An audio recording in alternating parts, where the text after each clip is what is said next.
Hi, I'm Jennifer Beatty-Yen for the Film Lab. Welcome back to Elevating Women in Entertainment. Today, this is for the screenwriters and the lawyers and the librettists. We have Cheryl L. Davis with us. She is the General Counsel of the Authors Guild, where she oversees the organization's legal affairs, including its in-house corporate affairs and the management of literary estates. She is also quite active in the areas of book banning. She does not ban books, don't worry. She's preventing their banning, and diversity in publishing. And she writes about and participates in panels and webinars on these topics.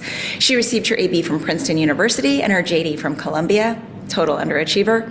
And she holds leadership positions in the following legal organizations: the ABA Section of Intellectual Property Law. She is the Literary Works Committee Chair. ABA Entertainment, Arts, and Sports Law Forum. She is the Arts and Museums Vice Chair. The New York State Bar Association, the Entertainment, Arts, and Sports Law Section. She is the Diversity Committee Co-Chair. And the Dramatists Guild Legal Defense Fund, where she is a board member. She is also an award-winning playwright and a television writer, and she has long combined her creative passion with her legal work by helping fellow artists. She is currently on the writing staff of the new CBS soap opera, Beyond the Gates. Thank you so much Of for course. being here. I'm so excited. Well, actually, thank you that I get to be here. But let's get right into it. All right. Well, you are sort of the definition of a multi-hyphenate. You're everything. You're a playwright, you're a TV writer, you're a lawyer, you're a librettist. You are everything. I'm a very wordy person. But you've built a really diverse writing career as well, from award-winning television to theater to opera, Adelco Awards, Emmy, like everything. So for emerging screenwriters that are watching this, that are trying to kind of get that first script notice, jam their foot in the door, what do you think are the most realistic entry points that might be available to them right now? I think what has enabled people to connect with me in my career is where they feel that my experience kind of connects with the story that I'm telling. So like when I was working on pilots, people were looking for like, well, how does this relate to you? How is this your story? And so when I was writing things about like Black women or lawyers, etc., that kind of seems to be the sweet spot, and that's really kind of how I got into Law and Order SVU too. Being a lawyer, and feel like, oh, well, you kind of fit naturally into this world, and even on this soap opera. And when we have legal questions, because we get lawyer characters on the show, I said, oh, well, Cheryl will write this. Or even get calls on the phone like, Cheryl, is it okay if we do this? Like, well, she could do that, but then she'd be a really bad lawyer. So let's try this. The more you can show how unique you are, and how that impacts your storytelling, I think that's a good thing. Of course, being a good storyteller is the prime thing, it's the ultimate thing. But people are also looking for like, what kinds of stories can you tell? What can we look upon you? Where can we look to you to tell? What is unique to you, to your perspective, to your experience? What are you bringing? It's like when the showrunner for Law and Order SVU, he was telling our crew, I want you to pitch me stories that I wouldn't think of myself. Because there is a world that I know and I know well, but I want you to pitch things that like, I would go, I would never would have thought of that. Yeah. And that's really what I think people are looking for. Along those lines a little bit, a lot of writers, especially new and emerging writers, and not just writers, but all kinds of artists, talk about survival jobs or day jobs that they hate, but that they're just doing until they make that big break. But your day job is as a lawyer, and you love it, and you brought this into your work, and you've kind of shown how you can have multiple career paths that complement one another, that are both fulfilling, that both bring you joy. You're not sort of schlepping through one horribly to try to get to the next. And so can you talk a little bit about that and your advice to screenwriters, but also just creatives generally, about that whole idea of that day job, that survival job, and how you can use talents that might be more lucrative, but also, establish your creative pursuits in a really meaningful way. Well, I always tell people I don't have a day job, I have a day career as an attorney. And I view as an attorney, because I came up as a litigator, and I always view it as being a litigator is essentially another form of storytelling. You just have a different audience. So I think that it really hones my skills in that area. When I was working on briefs, I would feel like sometimes it would fire something inside my brain and say, wait, let me go over here, because I had 2 monitors. And so, this is an idea for how I could solve that problem to play. Okay, done. And then I turn back to my brief. But I feel like you need, yes, I know people certainly have day jobs that they hate, and I just think that is so miserable. Because when you look at how many hours of the day you spend doing something that bores you or that you hate, that's just a really unfortunate way to live. And I know not everybody is blessed enough to be able to have a day career that they're passionate about. But I hope that you could find something, at least in the job that you're doing, that may spark your creativity. That is there something going on in your job that you can use to tell a story about that? I mean, you've got a TV sitcom coming up about working in the DMV. So, I mean, there may be a story in whatever job you have. And you can certainly pitch that, again, going back to like, what is your experience? What stories can you and only you tell? Yeah. So, yeah, I feel like I urge people to find some day form of sustenance that doesn't kill their spirits, that they can still maintain sense of creativity and some level of joy in their daily lives. Yeah, and then maybe even, connects and networks and that's perfect. feeds their creative. Yes, that is the ideal. Yeah. So, yeah. So kind of on new writers and emerging screenwriters, a lot of writers focus very hard on perfecting their scripts. Some people, one colleague of mine calls some of that, his word is precious. Some people can get a little precious, but in the industry, writing often focuses on collaboration. So the writer's room, you're working with producers, with directors, even with networks having to approve or collaborate or contribute to the script. What are some of the key lessons that you've learned in balancing your creative voice with collaborative notes or industry requests? Well, I feel like that really goes back to my theatrical training, because in theater you're doing nothing but collaborating with actors, directors. If you're a musical theater writer, you're collaborating with your composer and other people. And when I was in the BMI musical theater writing workshop, which was an awesome experience by then, one of the things they trained us to do when we were getting feedback from our classmates is do not answer. Sit and listen, because if you're preparing your answer, you're not hearing what that person is saying to you. So you're sitting there preparing, like, okay, this is how I'm going to come back. This is how I'm going to argue against that. Just sit and listen and take notes. And just like kind of nod. Like, And then you may find a note that later on, after you handle your ego, something that actually works for you, and that you should take. But you should just listen to what people are telling you, and what they say is like listen for the note beyond the note, because more often than not, people will say something that you just totally disagree with. Like, I don't like her, I think she's too mean, or she's too whatever.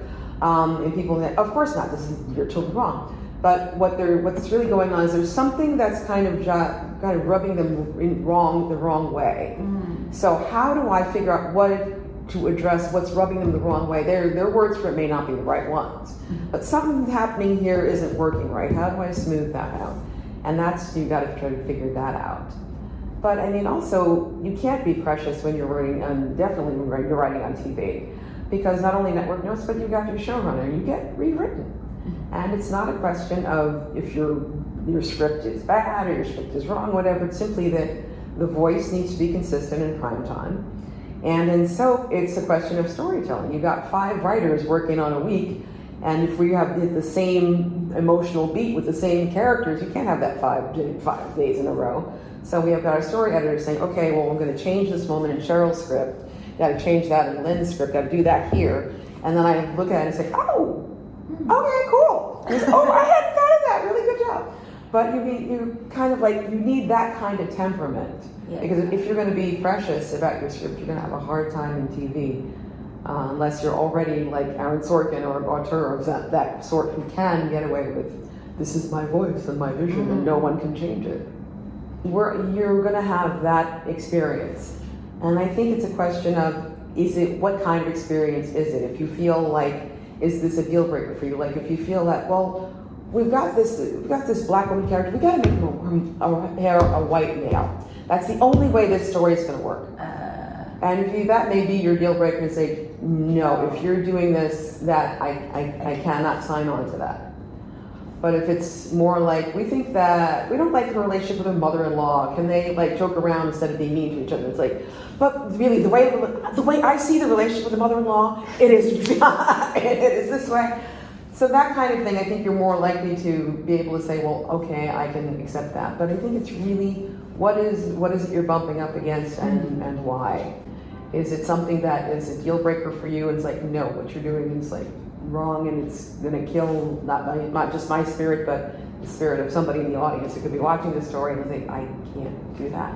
Yeah. But then I think you got to look at it as like, but really, what is going on here? What is your end game? Yeah. Is this a situation which you are continuing to learn and grow and develop skills that you could use someplace else? Yeah. I mean, in that way, writing is like any other job. We don't necessarily land on our ideal job to begin with, or even several of them along the way, but I think you want to be able to gain something from each of your experiences. Yeah, so kind of be pragmatic about it, and not every hill has to be died upon. Yes. Kind of choose your battles and really think about like why you're fighting the battle. Yes. Is it really that important? Yes.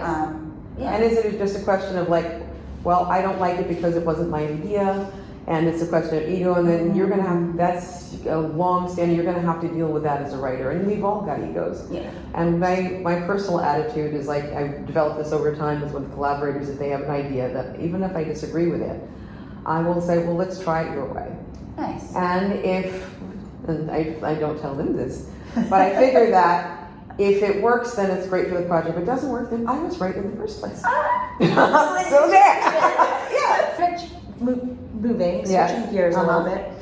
Given the shifts we're seeing in the industry right now, and there's a lot of shifts, so this is kind of a huge question, but like from AI, which is a huge issue for the writers, and that growing influence to evolving views on diversity. So for example, Very much so. Film Lab is one organization we lost some funding because we said, no, we believe in equity, we believe in equality, we believe in diversity, we believe in inclusion, and we're like, what? These things are suddenly bad things.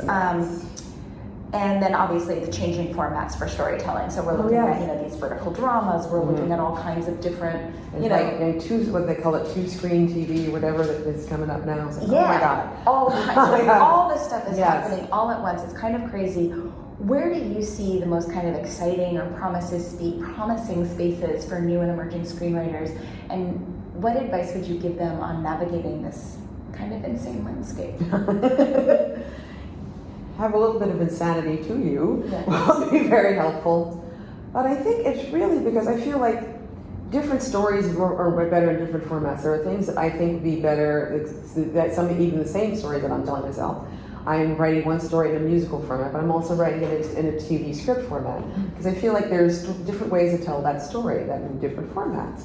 So I feel like, what are the kind of stories that you want to tell? What is the audience that you think will most resonate with your storytelling? I mean, if you're an old school, like primetime writer and you feel like you want somebody sitting in front of your TV, if you're of a network mindset, that's one thing. If you are somebody that I want somebody to be able to take my stories with them on their phone and watch them throughout the day, then I think you want to look into that storytelling format. And I think, because you look at people like Issa Rae, who started off on, I think it was YouTube, I know it was on the internet, and she found her niche in terms of like the starter for, these are the stories I want to tell. This is how I get to that audience. Then people say like, oh wow, your stories can be told in different formats. But she found, like, I started off with, I think, like a sweet spot for her. So I think try to find those spots for yourself. It's like, what are the stories that I have to tell? And how do I get them best to an audience? Your ideas may not be necessarily TV. They may be film. Or they may be the stage. It's kind of like look at because you've got a variety of storytelling mechanisms out there. What is a platform that most resonates for you? And say, this is how I see my story being told. So really kind of having self-awareness to be able to sit down and say, what is my voice? What am I saying? Am I sort of a short story person? Am I a novel person? Where does this best belong and where should I focus? Exactly. It's kind of like people, they always say to playwrights, like, oh, you must want your stuff on Broadway. It's like, not necessarily. This particular story, this will crash and burn on Broadway, but this will actually be great in a regional theater. That you have to have that kind of awareness and don't just go for what you think is the shiniest ring. Yeah. Because that may not be the appropriate one for you. And how would you suggest people go about, especially the newer people, how do they go about developing that awareness? Well, there used to be, and I don't know if they still have it on the entity formerly known as Twitter, there was a pre-WGA group for people who were kind of like trying to get their feet in the door for film and TV writing. So I would look for those kinds of groups and maybe reach out to the WGA and say, hey, I'm in this area. Are there gatherings that non-members can go to so I can meet up with folks and learn something and they can become aware of me, maybe get a writer assistant job? In stage, there's always people, almost always people willing to do a reading. Mm-hmm. And in New York City, we've got black box theater companies all over the place where you can hone your chops. Yeah. And people will say, oh, great, write us a 10-minute play, do this for us. So you can start to get in those doors and either maybe you get a production, maybe that 10-minute play leads to a full-length play, which then can be produced elsewhere. I mean, I've had that happen to me. So I think it's looking for looking for collaborators, for people who can help you get to that next level. And I don't know necessarily who they are for your particular expertise, but yeah, for theater, look around for like theater companies having readings, meeting up with people. For film and TV. There's NIWIFT. If you're a woman, film and television. Yeah, if you're a woman in New York, hook up with NIWIFT and maybe you can meet folks there who can help you get and figure out the path you want to tread. Last but not least, so is there anything that you would want to share for people, something that you wish you had known at the beginning, that you didn't know, but you really, really wish you did? What I wish I had known is more the networking element of it, because it's hard because I think writers tend to be solitary people. Mm-hmm. In terms like we sit, we write, and it's like, okay, and here you go, and I'll just be back here. Yeah. But you need to be able to deal with people, especially when you're in a collaborative environment, like a writer's room. You need to play well with others. Not that I don't play well with others, but I've fallen in the habit of when I'm in a new circumstance, I kind of tend to be quiet until I kind of get the lay of the land. And I was actually called on that in a room, saying, you're sitting there, you're not contributing to the room, you're sitting there, you're too quiet. It's like, oh, I'm sorry. Mm-hmm. But so now I am more like leaning into my extroverted introvert personality. Mm-hmm. And it's like in the soap writer's room, I am very much more outgoing than I would have been when I started out. It was just kind of like, I'm just going to listen and see what other people are saying. Like, I'm going to listen and see what other people are saying, but I'm also going to make sure that people know that I'm here. Yeah. I have a voice. I have something to add. Yeah. And that seems very natural, especially like when you're new. If you are, a lot of us still have that sort of feeling like, do I belong here? Yes, do I deserve to sit here? And then especially if you're newer, being a little bit afraid, is maybe what I'm going to say not going to be right or sound right or whatever. Mm-hmm. Like, I kind of just want to suss it all out and understand. Mm-hmm. But then, like, having that bravery to be like, but I can also, like, not be, obnoxious or anything, but just to speak up and, like you said, just to say, hey, I'm here. Yeah. And if you say something that is like, we've already done that, or it's like, okay. Yeah, great. Big fat hairy deal. People are going to say things that are wrong all the time. You'll be one of them. Yeah, that makes perfect sense. Well, thank you so much. You're very welcome. This is so fun. And a quick shout out. So Cheryl's going to be back with me and also with some other really exciting panelists. But we're going to be doing a live podcast for Building Doors VO on December 3rd. So tune in for that.